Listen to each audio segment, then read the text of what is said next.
Bene data bakundwa b'umwami Yesu Kristo, mwese abakurikira izi nyigisho tubahaye ikaze mu biganiro bya Saveur Divine. Ibi biganiro mu bitegurirwa n'abavugabutumwa bwiza batandukanye, akaba ari umuhamagaro ugendera ku ijambo ry'Imana byanditse mu gitabo cy'ubutumwa bwiza uko bwanditswe na Matayo ibice 24 umurongo wa 14. Kandi ubutumwa bwiza bw'ubwami buzigishwa mu isi yose ngo bube ubuhamya bwo guhamiriza amahanga yose, nibwo imperuka izaherako ize. Ibi biganiro mubikurikira ku channel ya YouTube yitwa Saveur Divine. Tubifurije kugubwa neza. Imana Data ari nayo So ibaha umugisha.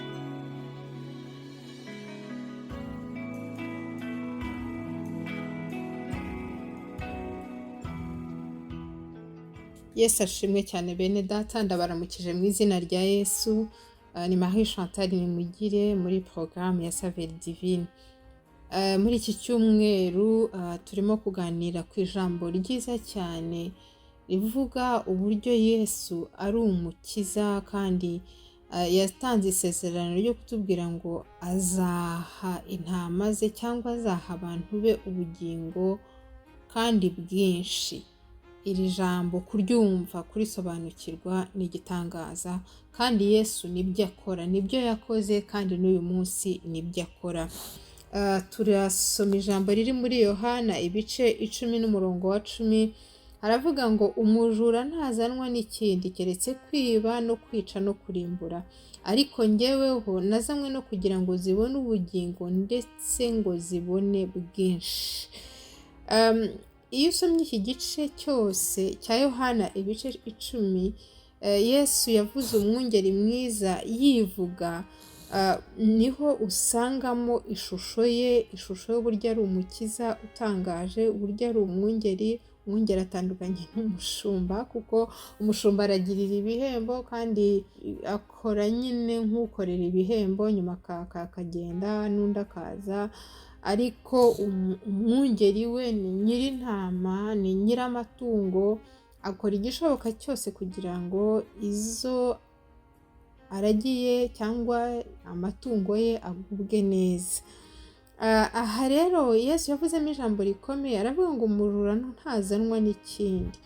Umujura araza, ikintu cya mbere aba yiteguye kandi cyamuzinduye aba ari ukwiba. Iyo aje gutyo aba yiteguye no kwica, kandi noneho hano ho kuko Yesu yavugaga umujura avuga Satani, yanabuzemo no kurimbura. Ni ishusho y'imirimo ya Satani akora.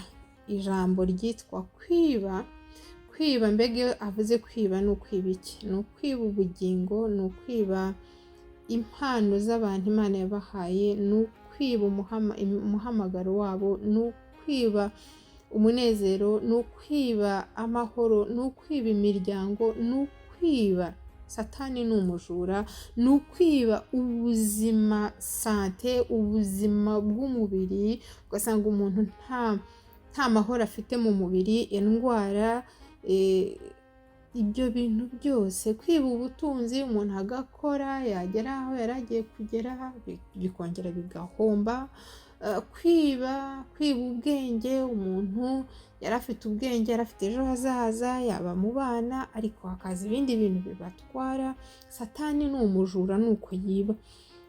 Ikindi arica umuntu akanapfa. Niyo umuntu apfiriye mu byaha, ababyeyi aba yaramwibye, ariko kandi akaba aranamwisha, aramujyanye. Kurimbura nacyo ni ikindi, nta mpuhwe agira, ibintu byose akora bikorana ubugome bwinshi Satani. Niyo mpamvu Imana yatwitegereje iri mu ijuru, ireba ukuntu umuntu abayeho, ireba amateka y'umuntu, aho ageze, uko ameze, iherezo rye. Imana igira imbabazi. Niyo mpamvu dusoma rya jambo ryiza cyane Yohana 3:16 avuga ngo kuko Imana yakunze abari mu isi cyane, nicyo cyatumye itanga umwana we w'ikinege, kugira ngo umwizera wese atarimbuka ahubwo ahabwe ubugingo buhoraho. Nicyo cyatumye mu Byahishuwe ibice 5 Yohana yerekwa biriya ngo Imana ifite igitabo ngo cyanditswe imbere n'inyuma, cyari kirimo uburyo umuntu akeneye gutabarwa, akeneye ubutabazi, kuko hari umujura, hari umwicanyi, hari umurimbuzi witwa Satani. Ariko Imana ishimwe ko yaduhaye Yesu kugira ngo aze amutsinde, noneho atugarurire. Yesu yongera atugarurire ibyo ngibyo umwanzi yagerageje kwiba, yagerageje gutwara. Ibyo ni byo umukiza akora, nibyo biba iyo umuntu yakiriye Yesu nk'umwami n'umukiza. Araza Yesu akajya ku murimo wo kugarura ibyo Satani yatwibye, wo kutugarurira ubuzima, kandi arabikora.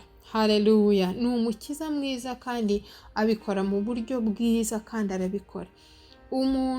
Hariho abantu bumva agakiza bakakumva nk'inkuru, bakakumva nk'ibintu bigishijwe, wenda babivukiyemo cyangwa babyumvanye abantu, cyangwa babona abantu bajya gusenga, ariko agakiza kariho. Imana yatanze Yesu aza ari umukiza, kandi koko arabikora. Amen. Dufite ubuhamya twihereyeho, nihereyeho njyewe ubwanjye. Yesu yaraje arankiza, Yesu yaraje agira ibyo agarura, hari n'ibyo n'ubagarura yongera akagarura, azanagarura, kuko umujura ntacika intege. Satani ahora arwana ashaka kugira ibyo yona, ariko Yesu afite ibintu yakoze, kandi afite n'ibyo arimo gukora n'ibyo azakora. Ni umukiza rero. Namubonye akiza mu buryo bw'umwuka ibintu runaka umuntu aba yaranduye, cyangwa se kamere, ibyo bintu abikoraho umuntu agakira ibyaha. Ariko namubonye akiza n'amarangamutima, ahantu umuntu atashoboraga kuryama ngo asinzire, ahantu wumvaga nta cyerekezo cy'ubuzima, wumvaga nta mahoro, nta munezero, ariko Yesu akaza akabiguha, akaguha amahoro adatangwa n'isi, ataza kubera ko ufite ababyeyi, ataza kubera ko ufite ubutunzi buhambaye, cyangwa se ufite umuryango, akaza akabigukorera, kuko ni umukiza. Kandi iyo atanze ubugingo arabutanga, kandi akabutanga ari bwinshi, agatanga bwinshi. Naramubonye, nawe waramubonye. Hariho ubuhamya bwinshi, kandi nawe wanamubona, ni umwizera. Wenda ushobora kuba ntabyo urabona uyu munsi, ariko araza akabikora, kandi akabikora neza. Araza agakora mu buryo bw'umwuka, agakora mu marangamutima, araza akaguha imbaraga z'umubiri, araza akagukiza, araza akagufasha unarwaye ukajya wumva nturi wenyine, akaguhumuriza, araza akabikora. Kandi reka mbabwire, niyo agutwaye, igihe kigeze akagutwara, ntabwo ugenda wenyine, ntabwo ugenda uganya, ahubwo ugenda mu munezero, ugenda muri ayo mahoro utashye iwacu. Hari cortege, hari umucyo mwinshi w'Imana, hari abamarayika baza, hari ubwiza bw'Imana buza bakakwimura, bakagutwara. Oh haleluya! Naho uba ufite ubugingo bwinshi n'amahoro menshi, umeze neza. Rero ni umukiza, kandi abikora neza. Turebye no mu makuru twagiye dusoma muri Bibiliya, urebye nko muri Mariko ibice 2, usangamo inkuru ya cya kirema cyari cyazanywe n'abagabo 4. Yabanje kugikiza ibyaha, akibura ibyaha, ariko arangije akiza n'umubiri. Iyo aje rero ntabwo azanwa no gukora kimwe, araza ni umukiza, ukiza byose. Haleluya! Iyo umurebye Yesu ukabona uburyo yahuye n'umugore w'umusamariyakazi muri Yohana ibice 4, ukareba uburyo yamukijije, agakora ku bintu byinshi bitandukanye byari biboshye uriya mugore, ukareba uburyo yamukijije ivangura ry'amoko, ukabona uburyo yamukijije iby'ubusambanyi, ukabona uburyo yakoze ku buryo yari umunyedini, ukabona uburyo yakoze ku kibazo yari afite cy'uko yajyaga gushaka amazi saa 6 abandi baruhutse kubera isoni, ukabona ukuntu ibintu byose yabimukuyeho umwanya muto bamaranye kwiriba baganira. Uko bagenda baganira, agenda amukuraho ikintu, amukuraho ikindi, kugeza ubwo umugore abohoka, yibagirwa amakuru ye, yibagirwa amateka ye, ajya kubwira abantu ko yabonye Mesiya, nuko agakiza gataha i Samariya.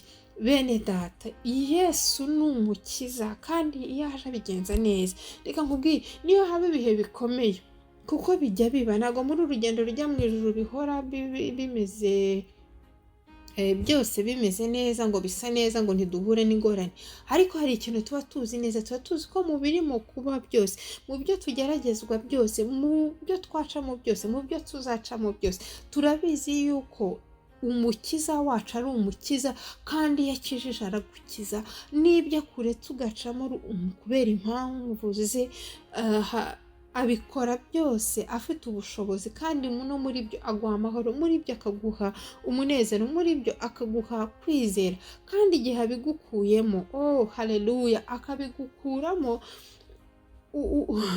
uruhawe umugisha, akagukuramo ufite indirimbo nshya, ufite ubuhamya buzakiza n'abandi, buzafasha n'abandi.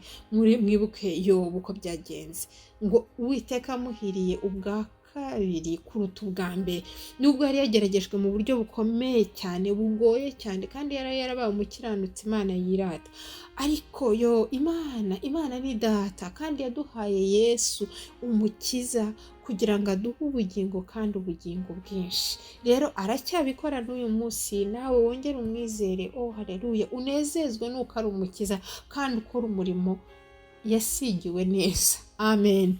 Imana ribaho umugisha. Data turagushimiye, tugushimiye agakiza waduhaye, tugushimiye ijambo ryawe, tugushimiye ihumure, tugushimiye ko umurimo wawe ukomeje mu bwoko bwawe, ko umurimo wawe ukomeje mu buzima bwacu, kandi ko waduteguriye ubugingo kandi bwinshi. Icyubahiro ni icyawe Data, mu izina rya Yesu.